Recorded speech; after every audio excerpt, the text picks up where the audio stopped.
Hi, welcome to Light in the Battle. I'm Bastina. I'm glad you're here. Today we're talking about breaking the cycle and how to parent differently after trauma. It's one of the hardest, most courageous parts of parenting after trauma is parenting in a way you've never seen modeled when you were a child. A lot of us are trying to break generational patterns we didn't choose. And we're doing it while still healing, still learning, and still trying to raise a child who needs us, sometimes intensely. If that's you, you're not failing. You're doing work your parents never did. Let's think about the reality of breaking the cycle. If we're honest, parenting differently from what you grew up with is not instinctive. Instinct is what trauma shaped. So you're not just learning new behaviors, you're unlearning old survival reflexes. For example, if you grew up being punished for crying, your body will tense when your child cries. Even if your mind knows better, you've internalized that crying equals punishment. If you grew up with adults that made you walk on eggshells, then your nervous system is going to panic when your child is loud, chaotic, or dysregulated. And none of that is bad parenting. It's your history firing. And your history is loud. It's in your nervous system, in your body.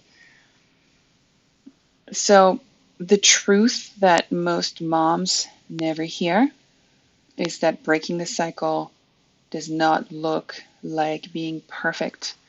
It looks like noticing. Breaking the cycle doesn't look like being perfect. It looks like noticing. That's it.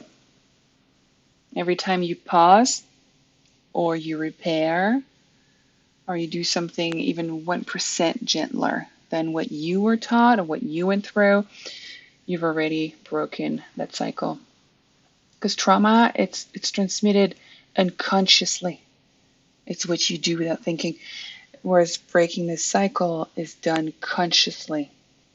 It's the decisions that you make, even if it's messy, even if you make mistakes because it doesn't come naturally to you and you end up apologizing 3 times a day. That's what you want to achieve, breaking that cycle consciously. And then we think about parenting a neurodivergent child without a map. So for many of us, that cycle breaking work is even harder because our children's needs weren't modeled either. Maybe you didn't grow up in a home that supported neurodivergence. Maybe you never saw healthy emotional regulation. Maybe your parents never admitted that they were overwhelmed, and they never admitted that you were neurodivergent. So you've got all of that going on. And now you're raising a child who stims, melts down, gets overloaded, avoids demands, needs structure and flexibility at the same time, has sensory needs that you were punished for having. So you're not just parenting, like, whatever percentage of parents, neurotypical parents of neurotypical kids are. The rest of us over here, we're having to learn a whole new language while speaking it with zero modeling offered to us by the previous generation. And so we're rebuilding our nervous system. We've got the trauma while helping regulate theirs. It's a lot. It's a lot. It's heroic work. Even if it doesn't feel heroic, now that I've got enough perspective to look at what I've learned and the solutions that I've put in place, I can somewhat humbly acknowledge that, it's a big deal. It's a big deal that I've even thought about doing that and that I've implemented it. And it's a big deal that you're here because it means that you want to know what others are doing and maybe how you can do things differently and better.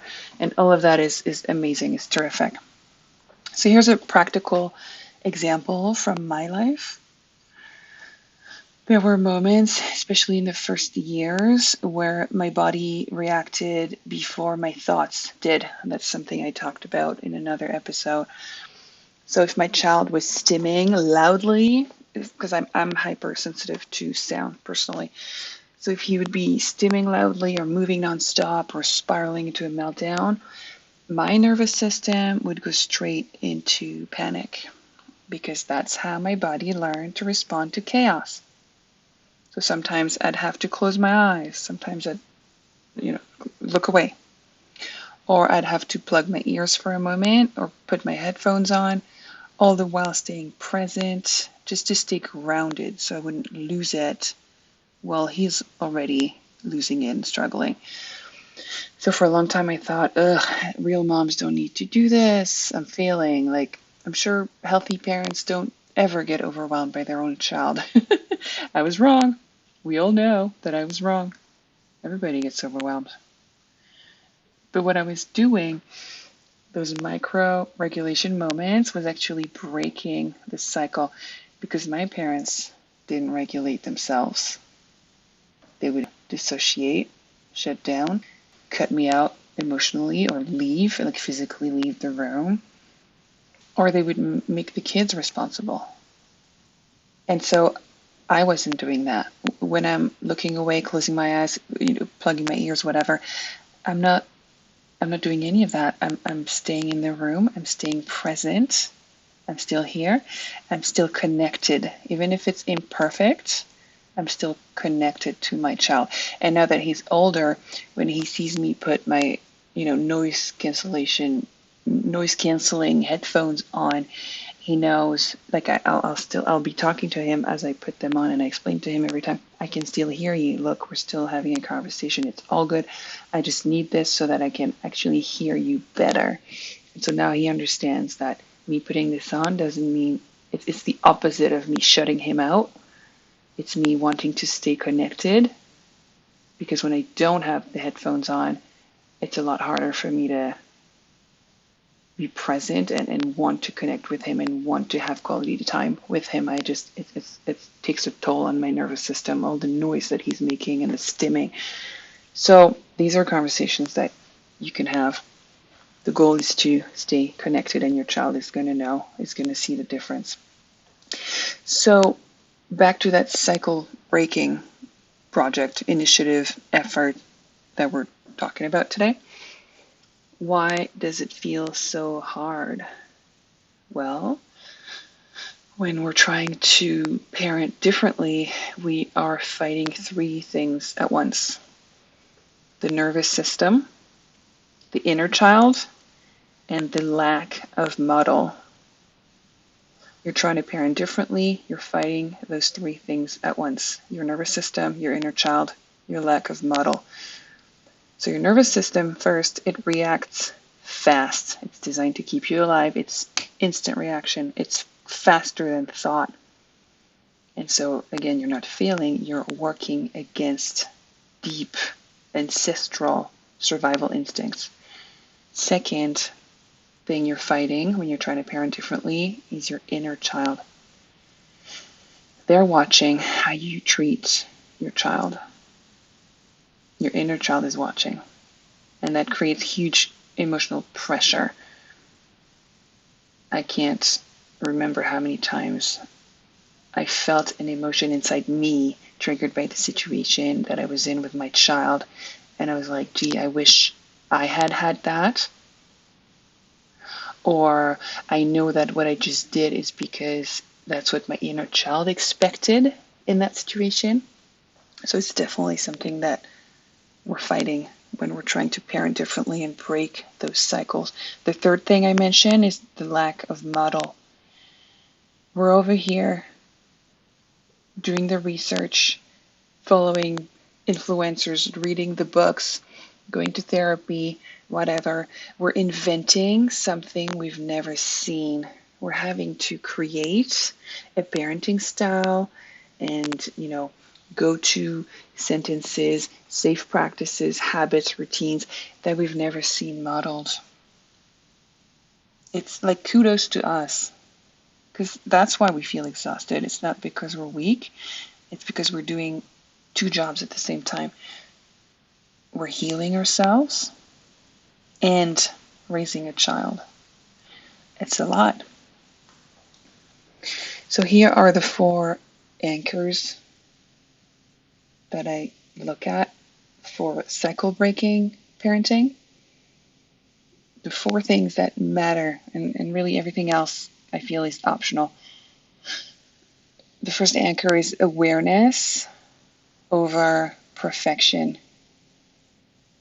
I'd rather be noticing and changing what I notice than worry about perfection. I can't change what I don't notice. Okay, noticing is a start. The second anchor for cycle breaking parenting is repair over performance. I don't need to.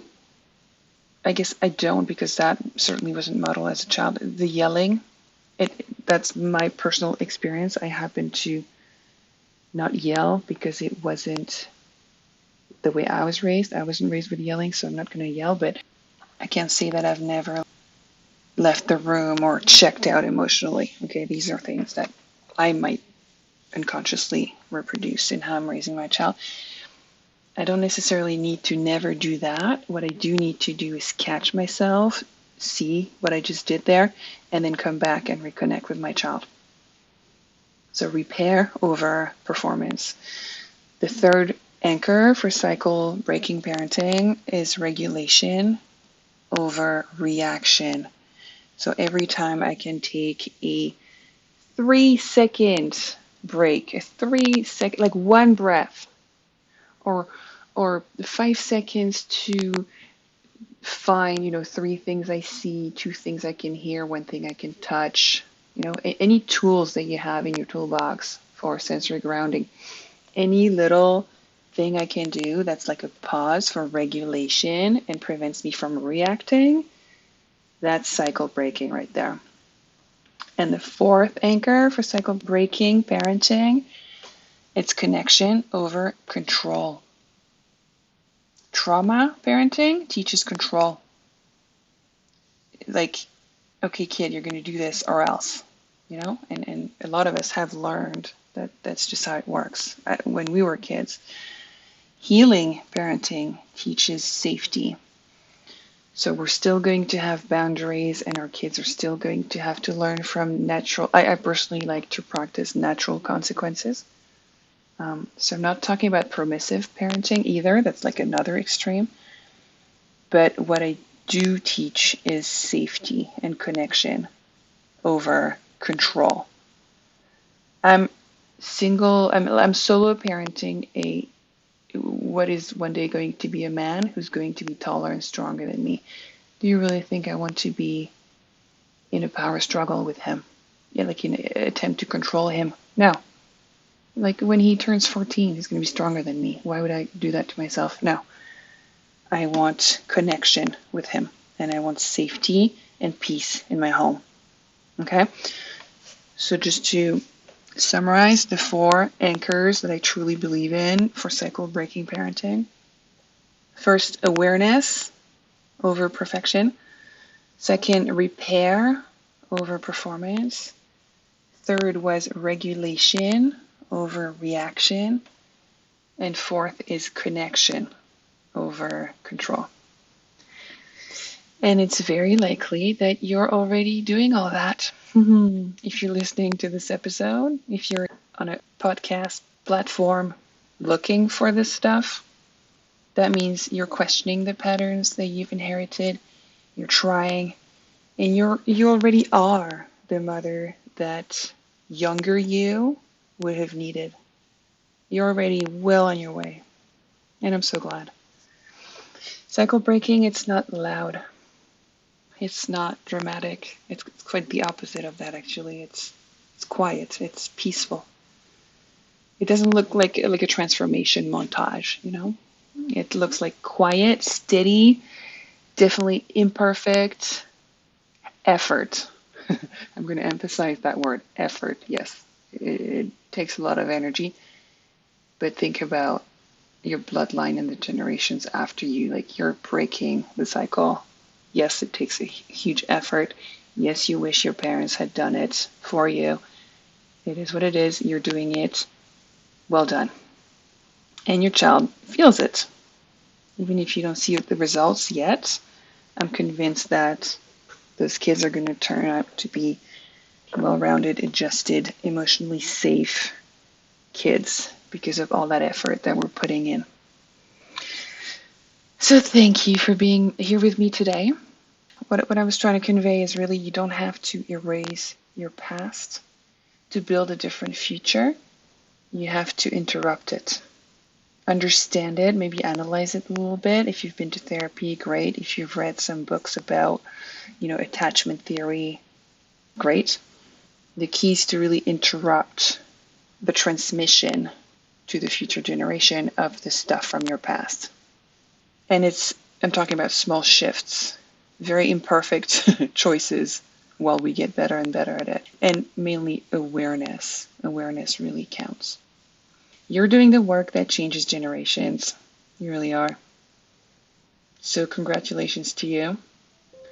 It's one day at a time. And thank you for being with me today. And I'll see you in the next episode. Bye-bye.